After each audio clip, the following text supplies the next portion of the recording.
Hi everybody, this is Dan Stolebarger. Welcome to this week's KFIR Middle East update. It's the week of January 6, 2017, and yes, it's cold outside. I think it's 3 degrees up here in northern Idaho. Let's jump in right away to this week's presentation. A reminder, go to our website, holygroundexplorations.com. Get the PDF PowerPoint that accompanies this presentation.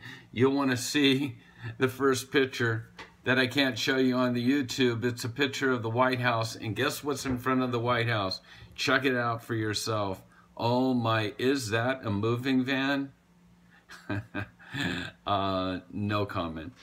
Anyhow, the issues for this week. Last Saturday,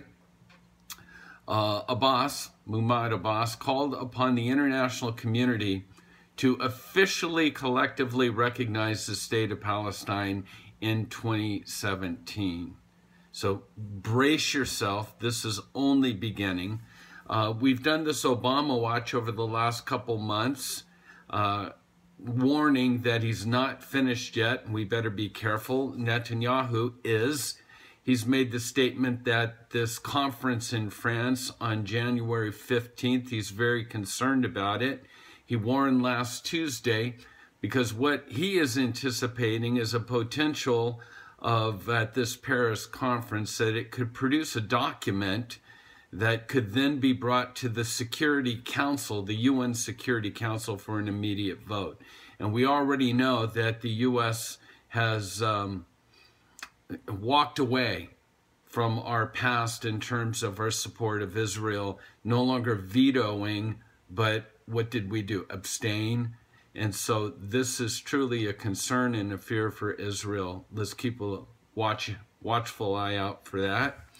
You know, after listening to Kerry and the lecture that he really gave to Israel, you kind of were left with the feeling that if the Israelis would simply stop building in the settlements, that we could give peace a chance, because, you know, it's just waiting for the Israelis to lay down their building equipment and allow this wave of peace to come in. Yeah, listen to the rhetoric from the Iranians. They basically said ongoing Israeli settlement construction will spark a war that will lead to the complete annihilation and destruction of the Jewish state.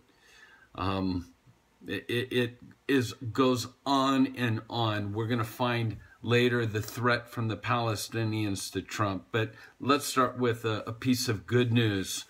For one, it'll be interesting to see if Trump, he's been invited to, Netanyahu has been invited to Trump's inauguration on the 20th. It'll be interesting to see if he comes and what the world might say. Australia, let's give kudos, big hand, yay, to our Aussies, right? They've made it clear that they stand with Israel. We support Israel. The only democracy in the Middle East, is recently spoken by the Australian Prime Minister, and we will oppose any one-sided resolution against Israel. You see in this picture, it's called the Aussie Way. Former Prime Minister Tony Abbott's called on his country to not just stand with Israel, but to cut the millions of dollars of aid that they're giving to the Palestinian Authority, accusing Ramallah of funneling the money to terrorists and their families. He's also called on his country to join any move by the incoming Trump administration to move the U.S. embassy to Jerusalem. You know, a couple months ago, we faced this ridiculous UNESCO declaration that all holy sites in the Middle East now need to be referred to by their Arabic or Muslim titles, and now we're seeing the ramifications of that.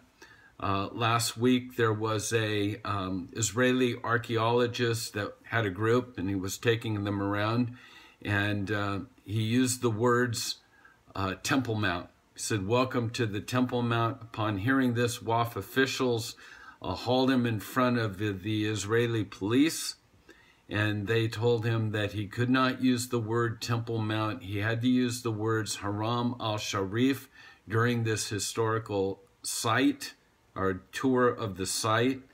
And the Israelis warned him to refrain from using the word Temple Mount.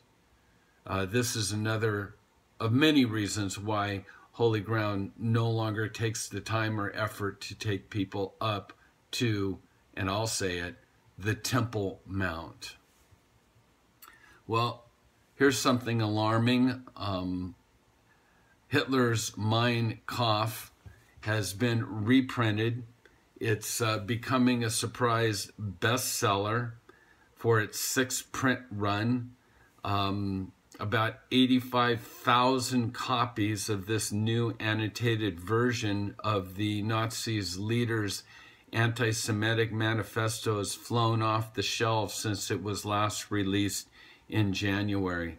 Of great concern, in a statement on Tuesday, Rabbi Pinchas Goldschmidt, he's the president of the Conference of European Rabbis, expressed alarm, saying this increased sales of Hitler's Mein Kampf in Germany, coupled with the resurgence of far-right politics across Europe, is deeply troubling. Political, community, and religious leaders must speak out now. The dangerous rhetoric of the far right must be starved of this anti-Semitic oxygen. And then, as I mentioned, the PA issuing a threat to Trump. A senior PA official threatened more bloodshed, confrontations with Trump over the incoming administration's policy on settlements. A senior advisor to the PA, Chairman Muhammad Abbas, suggested on Egypt's Al Jad TV on Sunday that Palestinians should prepare for a confrontation with the U.S. President-elect Trump when he moves into the White House. Their words, quote, "We must prepare to fight the new U.S. administration, which has clearly declared that Israel and its settlements are legitimate and legal, and has sent a delegation in order to move its embassy from Tel Aviv to Jerusalem." Once again, defining the statement, we live in interesting times, right? Stay tuned, keep your eyes open. Kerry's speech, fallout from that, we heard Trump say, "Israel, hold on," but Michael Orion, his reaction to this, quote, "Kerry's speech was very disturbing for so many reasons," he told the Times of Israel. "It is disturbing that at this point, it's disturbing that this is the point to which U.S. foreign policy has fallen. It's sad, it's tragic, and it's very dangerous. We don't need this relationship. We don't need this kind of America," he elaborated. "The U.S.-Israel relationship, it's vital for us, for the region, and I believe for the world, but we need an America whose strength and commitment to its allies is unquestionable." That's enough said. Jerusalem. You can see our sweatshirts here that we have at Holy Ground Explorations. In Hebrew, Jerusalem, the undivided capital of Israel. Did you hear what Kerry said in his parting shot on the Middle East? He said this when he talked about the capitals, the two capitals.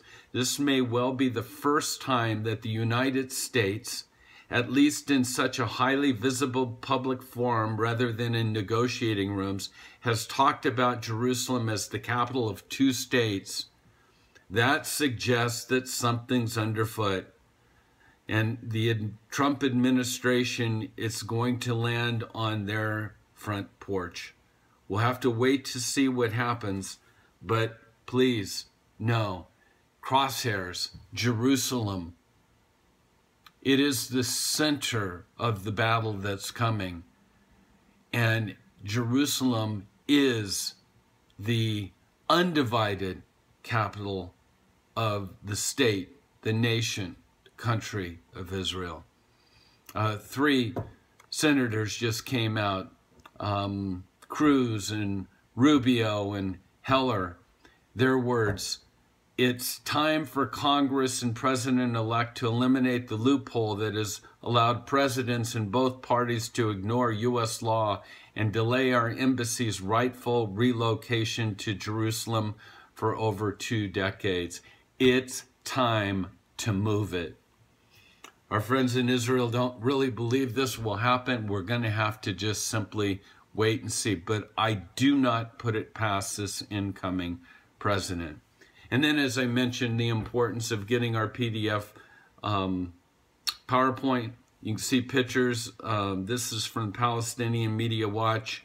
I wish I could say we're making this up, but this is what's sent out through the Palestinian Facebook pages. News alert: the Jews killed Santa Claus. And you can see pictures of Jews with knives at the throat of Santa or guns at different checkpoints. I mean, this is the type of propaganda and brainwashing of children that causes many of us to believe that there is really no chance for any kind of true peace.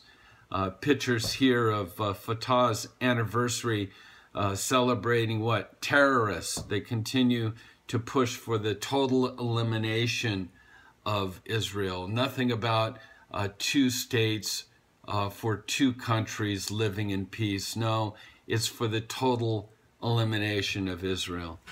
And then ISIS just released a gruesome report telling that their suicide attacks in Syria and Iraq in 2016, that they committed 1,112 martyrdom operations.